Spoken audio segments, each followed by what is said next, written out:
Hello and welcome to Ring Takes episode 84 here. I'm with Brian and Lewis. I'm Daniel.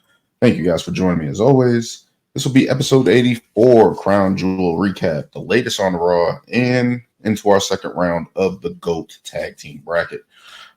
Let's get right into it, guys. Let's talk about Crown Jewel from Saudi Arabia. I thought it was a good card. Solid card top to bottom. It wasn't anything extravagant, but we did get some good matches on there.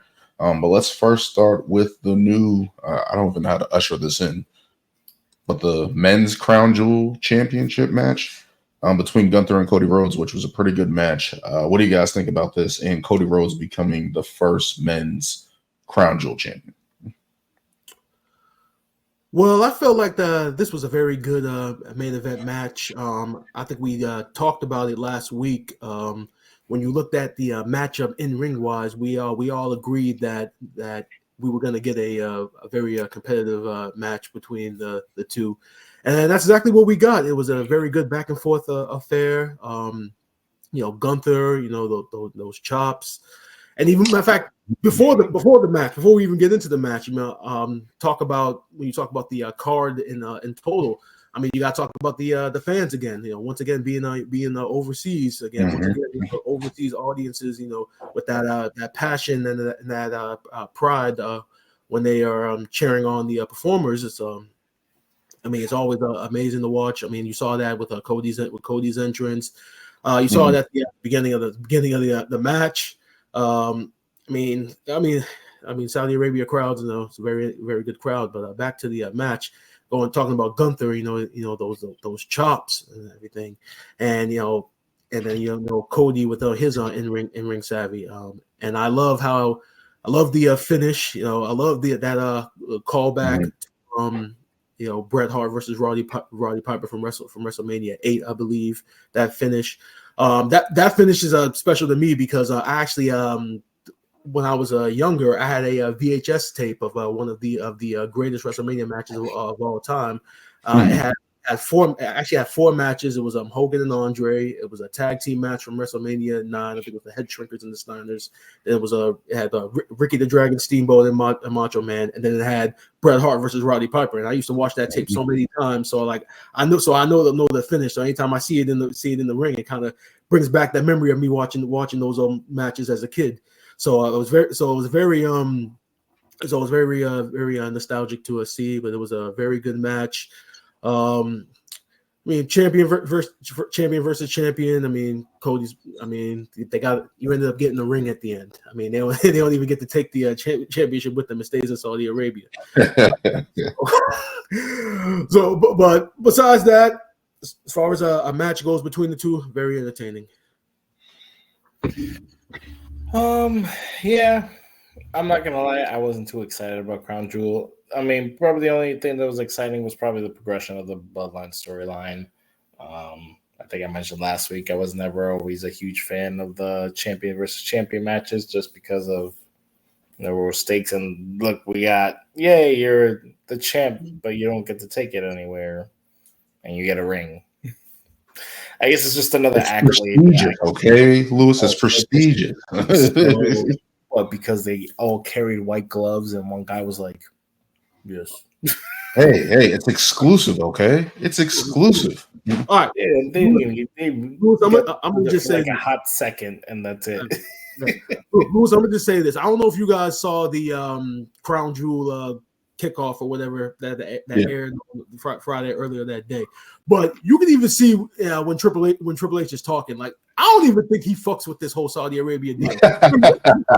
This is Vince's 10-year deal that he set up that they're honoring right now. I feel like in the back of Triple H's mind, he's just over it. He's just coming up with stuff just to satisfy them because they're in this deal. So I don't even think he gives. Maybe that's why he created the belt. Yeah. Maybe that's why he created the belt. That's probably why he created it. No championship will compete for it every time we come over there until the deal's done. I mean, I liked the King and Queen of the Ring. I thought that was probably like the best thing that they could have done for over there. Yeah. I think that was probably like that's a big specter. Like, because I think for the longest time that was like the one thing that everybody wanted to it came with some stakes. You're not just, oh, you become king, you become queen, and that was it. It actually came with like a title shot. And look at that, both people that won that tournament became champions. So it's like this is what it should be. Mm-hmm. This, on the other hand, is just like it's just another notch under your belt, I guess. But it's like, what does it really bring? Well, somebody has to bring. Somebody has to people, and I think it's just just to have something special over there, I guess, for that fan base. I guess probably another belt to sell over there. Probably more expensive than all the other ones because it's so. It's like we're not giving you WrestleMania. We're not giving you that, so they got to find something. Lewis Mania found that. They found a title to give this. I'm just saying it's not for me. It doesn't hit for me. But either way, solid match. I think it was a little. Again, just because I knew it was going to be a good match, but for me, it's just like the stakes is what makes it more engaging for me. So I think, the fact that Gunther took the loss, I don't know. I don't know how I feel about it. I feel like kind of got to keep him on that. Well, somebody had to take the loss. I guess, huh? I said somebody had to take the loss. I know we all picked Gunther, but somebody had to take the loss. No, yeah, sure. And plus, when you're facing the other world champion, like I said, I think I said last week, win or lose, it doesn't really hurt the other guy because you're facing the other side's top champion. So it's like you lost to the other champion. So. Yeah, exactly. So, but good solid match. Both guys, put in work and. For what it was good. That's how it was for me. I really liked the match. As Brian said, it was an ode to WrestleMania 8. I also had my family actually recorded the pay-per-view on VHS, so I had it on VHS. I think it was a Kodak. This one was white and green boxing around the tape. But had WrestleMania 8, the memorable WrestleMania 8 with Bobby Heenan and Gorilla Monsoon on the call. But looking at this match, I thought it was pretty good between Gunther and Cody Rhodes, especially looking at the history that they had at the Royal Rumble. And this was kind of a matchup that we definitely wanted to see. I thought it was going to be a feud for Cody Rhodes when he won the title at some point years ago. What was it, 2 years ago when I thought he was winning? I thought that would have been the first matchup where you can have an international feel versus American again, kind of play up on that a little bit. But I thought this match was great. The chops always from Gunther. And it brought out the best in both men. I thought it was pretty good for Cody. I felt like he needed a win, kind of to step up in that spotlight again.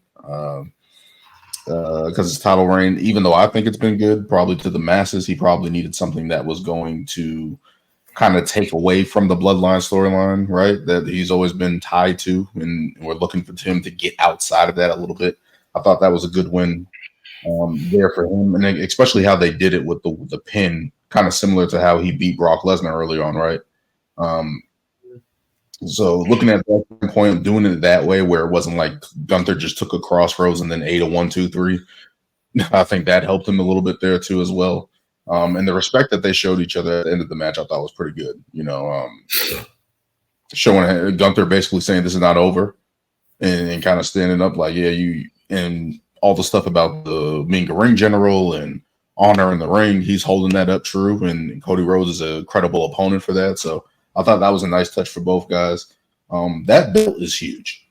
That belt is huge. I don't know if they have to make a certain ramifications around it, dimensions around it, but that belt is huge. But yeah, that's why I'll leave it at that. I thought it was a good match, good way to end the show as well. Yeah, I thought it was a good match between these guys. They really work hard. Gunther, you're not going to get a good bad match between these guys. I understand what Lewis is saying, champion versus champion. Those type of matchups, they have to put something on the line there. And the way they did it, I thought was a good match. I thought it was a good ending to it, and I thought it worked out well for both guys. Mm-hmm. Yep. Let's keep moving on to Liv Morgan hoodwinks her way to the Crown Jewel Championship. Speaking about belt size, the belt is twice the size of Liv Morgan. the point where they didn't even have her put it around her waist. They actually had her hold it in the air, which I thought was funny. But what do you guys make this matchup between Nia Jax and Liv Morgan? Lou, you can go first. I mean, with what they're doing with Liv now, I feel like this is just what it's gonna be. You know, she's gonna have Raquel and Dom just helping her out constantly now. And but when does it end? Exactly. That's all I'm waiting for. When does it end? I don't know. I feel like but that's the thing. I'm gonna say Roxanne in my head. Raquel just came back, and she just became a part of the group. So this is gonna last for a while, at least a good. I want to say at least 2 months or something. And I mean, it also made sense with the whole Tiffany Stratton coming out and like kind of still adding to that fuel. Is she gonna cash in on Nia? Mm-hmm. I honestly thought that probably could have been a perfect moment for it. But, just because of overseas or big shock value, whatever. I'm really curious how they're going to go about that story. And that's the thing. And I think that's what also made it interesting, is because you had Liv there. She could have tried and cashed on Liv. Mm-hmm. And instead, it once again looked like she was trying to cash in on Nia again. And then she's like, what the hell are you doing out here? I don't need your help, blah, blah, blah. That's what cost her the match. And I like how they kind of set it up that it was similar to the same thing that they did to Rhea in terms of the setup. So, I thought it played out well and wasn't my choice. I think Nia is definitely stronger, but obviously the numbers game is what gave Liv the win, which adds, I think it also does legitimize her a little bit more. Yeah, she's not doing it on her own, but she's a heel right now, and that's what she needs to do. So, shenanigans. That's what I mean. That's what this match was filled of. You want to talk about pure soap opera storytelling? That's pretty much what that this match was. I think I had mentioned a couple weeks ago that matchup wise, realistically, this match should be done inside 3 minutes. But then with Raquel, being there at ringside, that kind of gives Liv that advantage. But we didn't actually see Raquel until like the end of the match. Before then, really was the two of them working a very decent match. I mean, it wasn't great, but it was decent in my opinion. Yeah. Like Daniel said, when does this end? With winning the title.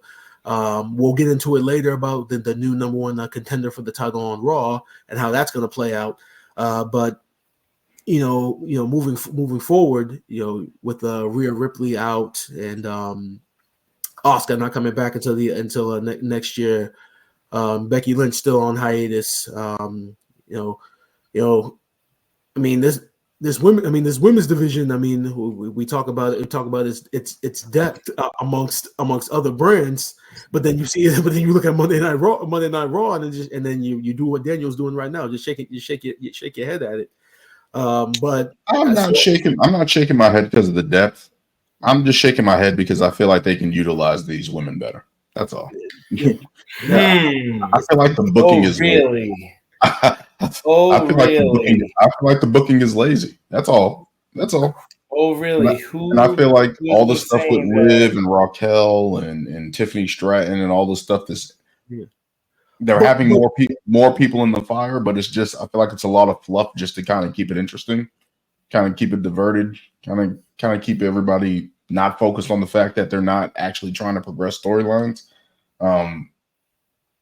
Yeah, I don't like the fluff of it. I thought the match was okay, but it's just like it's getting repetitive with Liv, where it's like I know they're trying to find different ways for Raquel, obviously, but Dom and to get in with the whole shark cage and all this other stuff. It's like I just need them to actually have matches and storylines. Like, I understand what's going on, but in general, it's just like it's just too many players in here where it's not meshing for me right now. I mean, I feel like if Rhea was okay, I feel like she would have probably found a way to beat that situation. And I think now with her being out, kind of flips the script, which now is like, didn't she like break her orbital bone or something, like on a headbutt or some like shit? fractured or something or whatever. fractured. So I don't know how long she's gonna be out, but this is what I'm saying. Look, you got everybody who should be a single star right now are all just involved in the tag team division. And I like how they hinted at with Liv kind of starting to throw that little pebble, casting that first stone at Jade and Bianca that could, finally start that division that I've been asking for. We don't need it. I don't know. We don't need it. We do not need that shit. I think Jade should be given. I think it's been well enough that established that her and Bianca are obviously a super strong tag team, but she also needs that time to shine on her own. And I think we all know that she's a better heel on her own anyway. So so you're saying that Jade is ready to be on her own? I mean, compared to that Royal Rumble, no, what was it? The Royal Rumble? It was. I forget what it might have been the Rumble that I was criticizing. You're like, oh, there's negativity, and I'm like, no, well, you're just negative Nancy overall. So she was not looking great early on. Oh, that's why they put her on the tag team. Build up those reps, get comfortable in the ring. How long has it been now? So what? Okay, if you can wait 8 to 10 months for CM Punk to actually have a match. You said I wanted to. You said I wanted to. I'm just saying, if we can wait for that, we can wait for the development of our stars. That's all I'm saying. And she looks good right now, and she's kicking ass. But I'm saying I like how they just started hinting at the whole, hey, you guys should probably be on your own either way. I say by the Rumble, it might happen. Mm-hmm. I'm thinking about the Rumble. Yeah, well, they got to drop the titles first, so that's 3 months away because the Rumble is actually in February, which is wild to me. I still don't like that. I thought the Rumble was in January. Nah, it's February 1st or something like that in Indiana. Huh. February. For some reason, I always thought the Rumble was the first. It's always in January, but they pushed it to February to go to the Lucas Oil Stadium in Indiana. Pat McAfee's probably working at that, but Liv Morgan picking up the win. I thought the match was okay, but it's just like all this fluff in there just kind of distracts it, and it's just like remind you of an older time. yeah.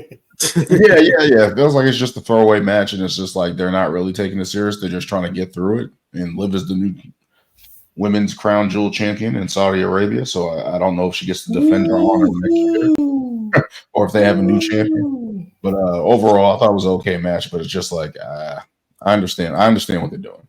I understand what they're doing. I'll leave it at that.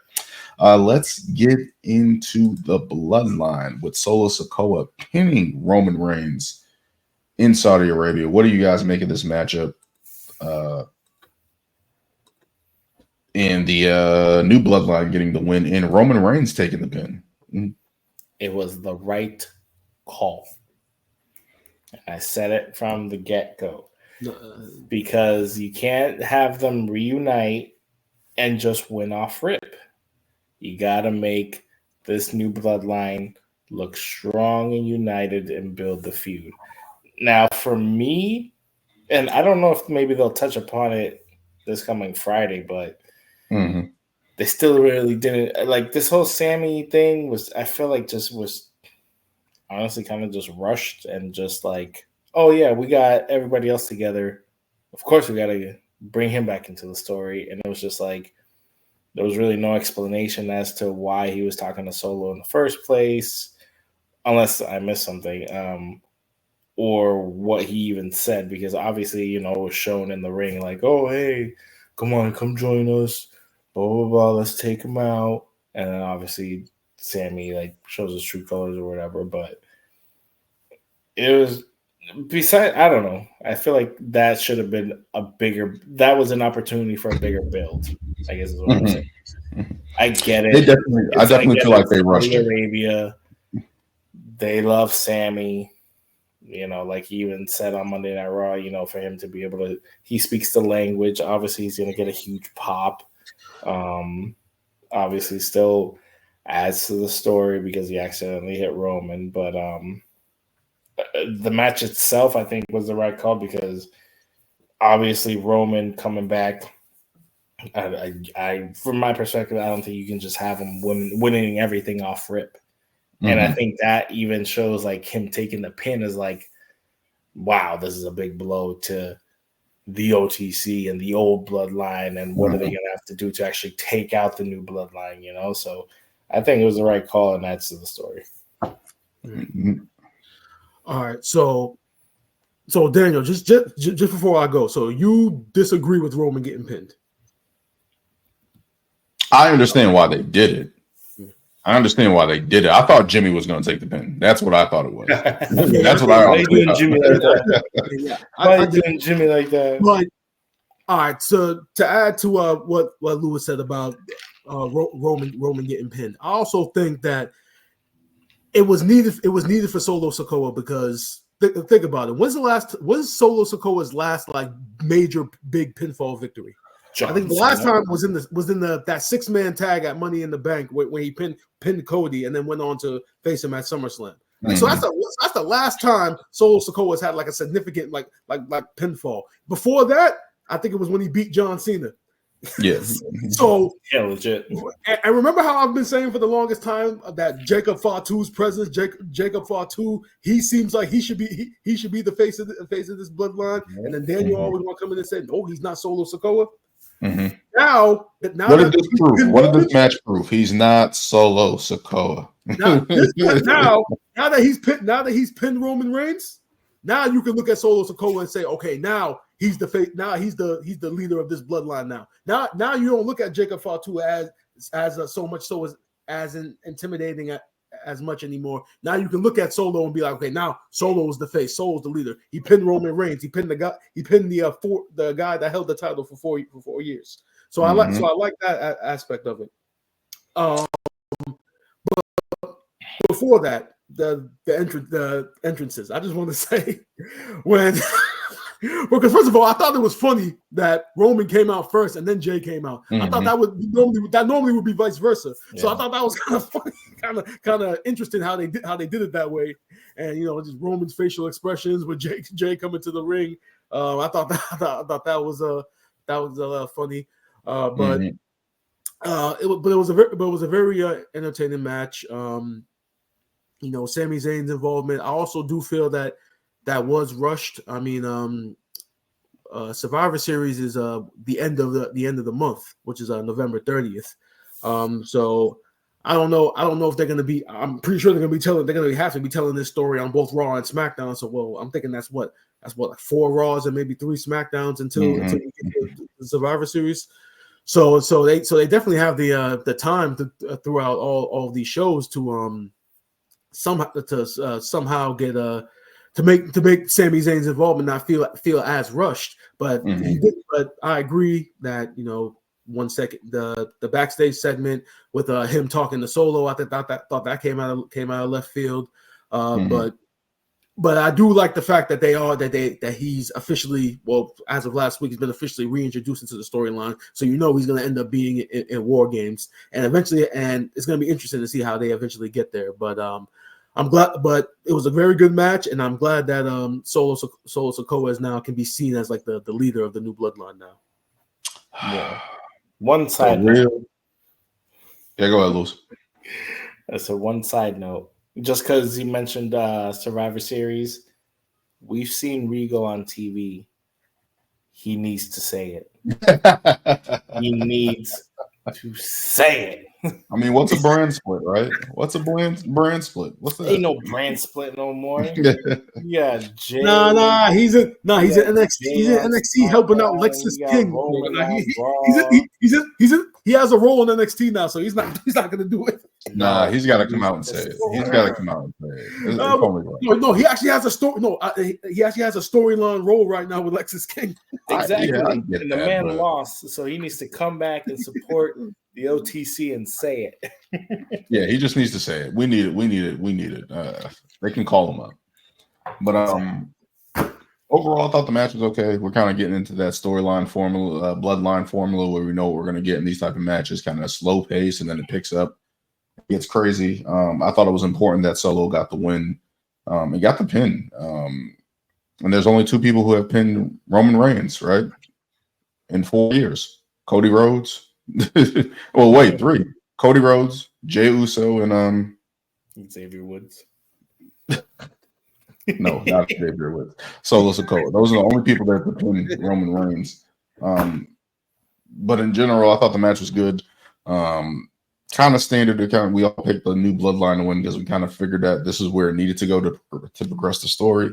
I do feel like it's a little rushed, even with the Jey Uso thing. I know the new bloodline cost them the Intercontinental title, but I just feel like it's just being rushed. Everything's rushed. And I know November's right there. They kind of had to do this probably for a crown jewel. Probably rush it a little bit in that sense as well. But looking at Sami Zayn now being brought into the fold, it's going to be interesting to see where it goes, because I'm wondering, this is just me looking down the road, if Kevin Owens gets involved again. Whatever is happening with Randy at some point, what's happening with Kevin Owens in this? Sammy's coming to SmackDown. Kevin Owens is a heel. I would love to see Sammy and KO fight again. I would love to see that at some point. But the new bloodline picking up the win, a much needed win for Solo. We'll see what happens with this bloodline, because now we got to see if Roman's going to be as receptive as for the man responsible for breaking up his family, welcoming him back in some capacity. Yeah, that Sammy and KO feud is coming. I mean, it's inevitable. I think it has to happen at this point. Yeah, do it the way it should have been done, please. Yeah. Mm-hmm. Do it the way it should have been done. Thank you. All right, but in the match that we all thought to should have been the right call, to one that I'm pretty sure we didn't all agree with, Seth Rollins outlast Bronson Reed. No one's a fan of this. I thought it was a good physical match going back and forth, but Seth Rollins didn't need the win. And I understand they're trying to keep him hot for that eventual CM Punk return, and they actually square off and go at each other, hopefully, probably to the road to WrestleMania. But looking at it, Bronson Reed, this man has been tearing down everything, everyone. And to lose to Seth Rollins like that, and it was a good, valiant effort, and I give him that, but he needed that win. That was just a first PLE. I think it is. I think it was. I think Michael Cole had said on commentary that this was his first one-on-one PLE match. I think everything else was just on Raw. On the main roster. Yeah. So that was another thing that just hurt him, and I'm just like, why not just keep building off that momentum? Why not just keep building off it? And the thing is Seth had cost him that match against Braun Strowman. Yeah. So I feel like naturally this should have been a moment for Bronson Reed to shine. Obviously, we know this isn't the end. But I mean, it was a good. They got good chemistry together. They work well together. Obviously Rollins faster, agile. He's obviously the giant monster. Who takes everything. Which I like that he takes the hits, and even though it's not like he's doing no selling, but he's like, I'm getting right back up. Which I feel like you don't see too often. Mm-hmm. I feel like we've seen a little bit with Jacob Fatu, but with him, it's very natural, but doesn't look too forced, I guess. But yeah, I think he definitely should have got the win. Yeah, I was definitely shocked by that, but it sucked. I understand Seth is hot, but it's just why not give Bronson Reed that moment? And especially in Saudi Arabia, right? I understand. Well, that's where like guys can get wins and stuff like that, and it's not like a major pay per view in the grand scheme of WWE. It's like give him that one over there. He should be getting treated kind of like how Braun was before the IC, just racking up wins, and the fact that he started off obviously by just taking people out. Now he's should just be getting the wins to legitimize him even more. All right. Before I continue to pile on to the negatives of this decision, let me at least bring up a positive. He had a very good showing in that match against Seth Rollins. He showed me that if he ever becomes world champion one day, that he'll be a believable world champion, because one of the key qualities to being a great world champion, besides having the character, is being able to be believable and be very, very good in the ring, especially for somebody his size as a monster heel. And he showed me in that match that if he's a world champion and he's having title, he's going to be having title defenses and stuff. I'll believe that guy. So that's one positive that I took. Who better to be in the ring than Seth Rollins? Exactly. So there was that, and then right after the finish, he gets up, pretty much signaling that it's not over. So so as disappointed as I was that he didn't go over, at least let me know, okay, this isn't one and done with this. Okay, this is gonna continue, which means eventually he's gonna get a pinfall victory against him. We just wish it was this moment, but eventually he's going to go over on Seth Rollins. So, but Seth doesn't really need this. Even if he does lose, you don't really need him to be hot going into a CM Punk feud, because that feud tells the story itself with all the history and all the podcast quotes, all the stuff that was said behind the scenes and stuff. That story tells itself. So even if Seth loses. And then jumps into the feud with Punk, the feud is still hot. So even with that, I don't think this was the correct move. But Bronson Reed had a great showing, so that's the one positive you can take from it. I'm not liking the decisions of this booking right now. I felt like Bronson should have got that win, man. But let's keep moving on. Kevin Owens takes out Randy Orton in a physical affair. What do you guys make of this brawl and these guys going back and forth at it? I'm sorry, Lewis, but before we started recording, I was telling Daniel that I don't know how you felt, but I actually thought that a lot of this shit was funny. This brawl between them. Because of the way it started. Because first of all, when Kevin Owens came out with that Cowboy Bob Orton shirt, I immediately just started dying, because I was like, oh, now this is the heel Kevin. This is heel Kevin. He's gonna be the petty, bringing shit out just to piss people off, just to fuck with people. I'm like, okay. I just started dying. And then when Randy Orton came out, obviously in Saudi Arabia, they're singing his theme song, which therefore makes his entrance like 5 minutes longer. So eventually, when he got to the ring, got to the rope, Kevin Owens hitting him in the leg with the chair. I just started dying, saying he was pretty much saying man, fuck your entrance, bro. You're taking too fucking long. Let's go. And you already pissed me off. So let's go. Yeah. and then obviously, the brawl in of itself, it was your standard out of control brawl. Adam Pearce catching an RKO was also another funny moment. I still feel like I should get credit, because I did predict it was going to be a no contest, but based on the rules, I did pick somebody, and so we all take the L. But it was a very intriguing brawl, and now that Cody Rhodes is essentially done with Gunther, eventually he's going to re-enter this. So storyline purposes, this is going to be a very interesting where they go from here. I thought it was great seeing that side of Kevin Owens, because ever since he's went to SmackDown, I'm like, we need something from this guy, and it's kind of just been, he's kind of been around the bloodline, kind of teamed up with Randy Orton for a little bit, and kind of trying to find his way. And I feel like this is something that he can really sink his teeth into.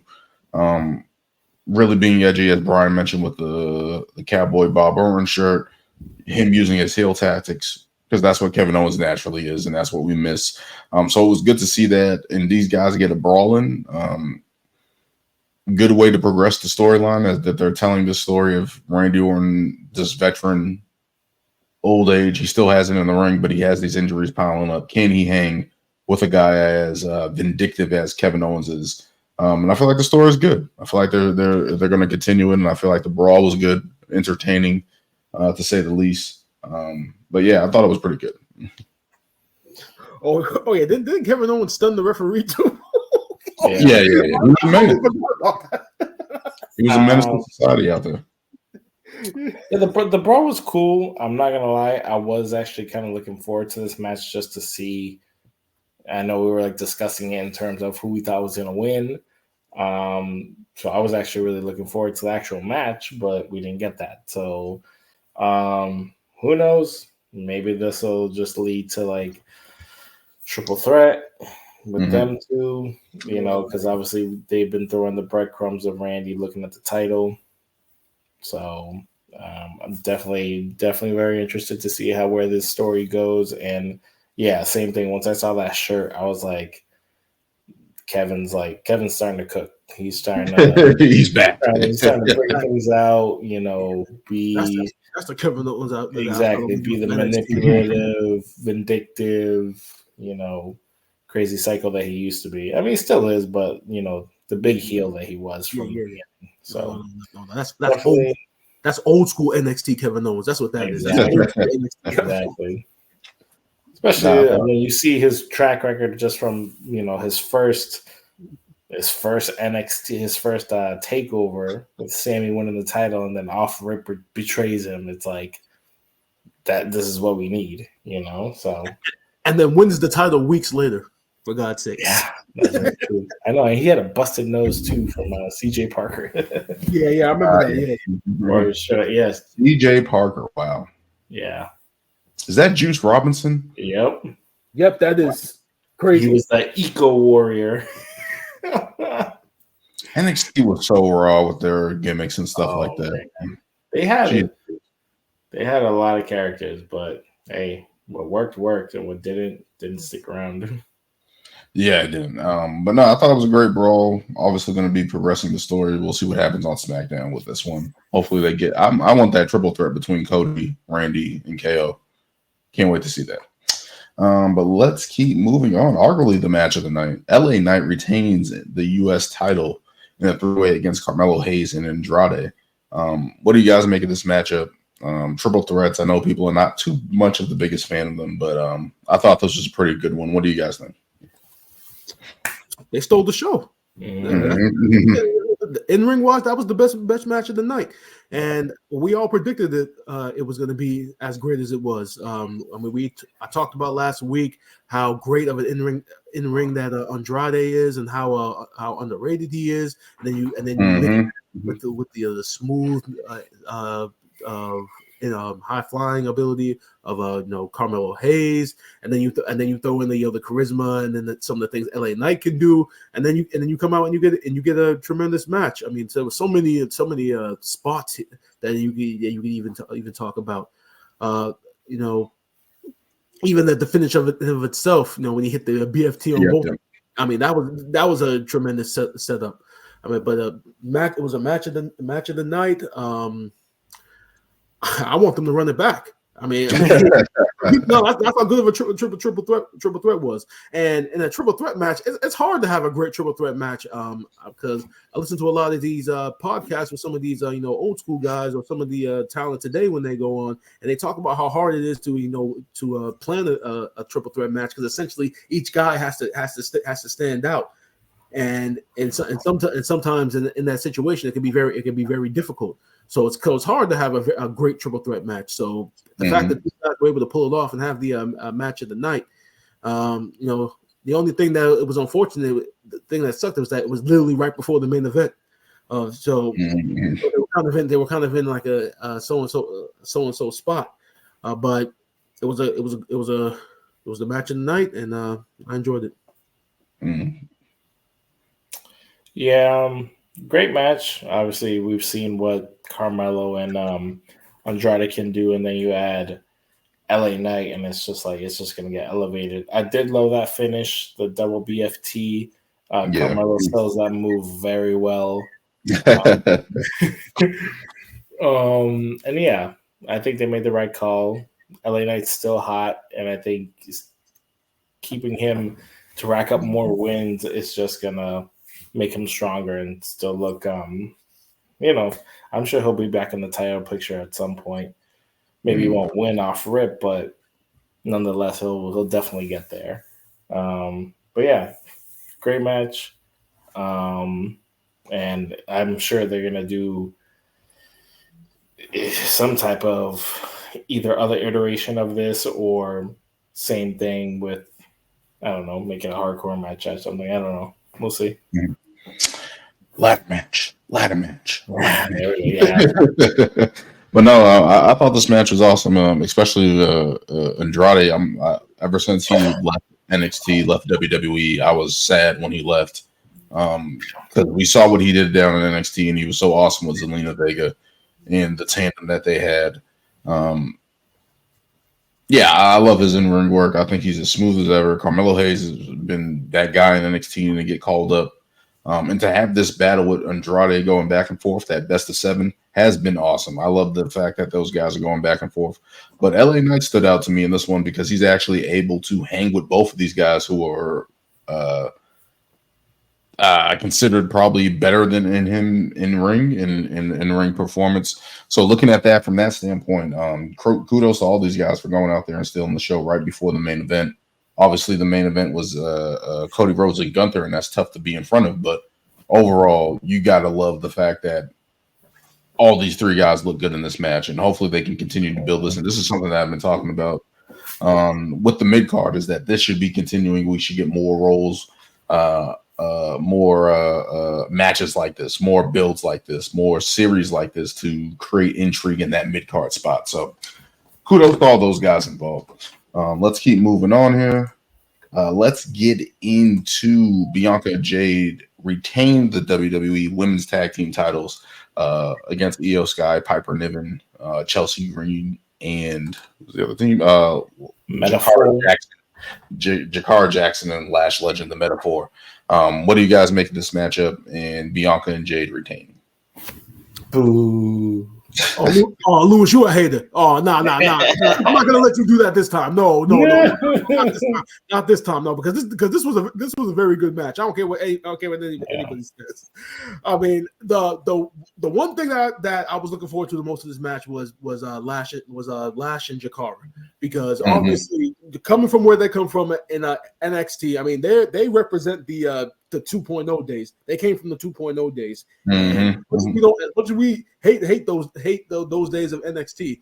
The talent that came up there where they are now. It's a complete 180. So the talent was good. They were just in shitty circumstances. But I wanted to see how they were going to perform, because obviously they're always on NXT. I mean, they had that one match on SmackDown that was literally like a minute and a half, 2 minutes long. So you never really got a chance to really like see them in front of like an actual like a full packed arena or packed stadium, and actually see what they can do. And they delivered. So I was very impressed with them. They always talk that they like Daniel had mentioned about Raw the next night, teasing the breakup between Bianca and Jade. I definitely don't think it's coming until for like a couple of months from now. But I'm still intrigued seeing them as a team. And like I said a couple of weeks ago, I believe. They had been saying, both of them have been saying in like podcast interviews and stuff that like people are expecting them to break up so much that they actually want to stay together longer. So, so that's actually going to be very interesting. But I'm still intrigued with them as a team. One thing that I thought was funny during that match was Michael Cole on commentary. Like, if you actually hear what he says about Chelsea Green, like some of that stuff is actually fun. Some of that stuff is actually funny. Like, she said, like what is she wearing to the ring? It looks like a bed sheet. Like, and stuff like that. And I think like she got like tagged out by accident, and then Corey started like going crazy about it. And then Michael Cole was like, well, Corey doesn't really matter. She didn't do anything when she was in the ring. And I'm like, he's playing into it. He's playing into it. I'm like, damn, go like that. Yeah, but it was a very it was a very very good match. It goes to Lewis's point about how, like, you know, we could use some top stars right now, but then you look at the tag team division. You got Bianca Belair, you got Jade, you got Io, you got Piper Niven, you got Piper Niven. I mean, that's 4 people right there that easily could be world champion right now. So, but it was a good match. Yes, sir. Yes, sir. Yeah, I think it was just not that I wanted them to lose, but I don't know. Lash Legend has such a strong presence, you know, that I think it kind of like it's like another iteration of like Bianca and Jade, and it's just like I don't know. I think I was trying to be optimistic and, you know, maybe not the like unholy union treatment, but like maybe we would see. Whoa. No one was more optimistic than me than my pick with Chelsea Green and Piper Niven, okay? I mean, we got some close spots, and there was a point where I thought they were going to lose the titles, and I was like, oh, are they going to lose their titles? But, you know. They're just not good on foreign throw. Yeah. Is that what you're going to say? I mean, it was still a good choice. You know, they're looking super strong. I would like to see more. I don't know. I get putting the fatal 4-way tag teams, but it's like, I think with those, sometimes it can get a little hectic. And, you know, things get lost or people forget spots or whatever. But like, I want them just to either get more one-on-ones and stuff, like all these big group matches, just to get everybody who's in the tag division involved, you know. So, but definitely a great showing, and you know, Bianca and Jade still look great. Yep. Bianca and Jade pulling out the win. I thought it was a good match. I love these tag team matches because you're seeing the development. You see Io and Kairi Sane bring the energy on their side. Io's great in the ring. Lash Legend and Jade in front of each other. I thought that was good. Teasing that because you actually have somebody who's there power-wise that can compete with Jade and Bianca. So there's that from that standpoint. But no, I thought it was a good overall match between all teams. I thought Bianca and Jade, of course, I think they should continue to carry those titles at least into the Rumble. So we'll see what happens with them and their potential pending feud that everybody wants to happen. But I think this is good right now. Continue to build up that women's tag division. Hopefully they can continue to make it pop. But that was it for Crown Jewel. Crown Jewel was pretty good. I gave it a B rating. I thought it was pretty good, but not over the top. I thought there were some good matches there. And a pretty put together card that progressed some storylines, and we'll see what actually happens.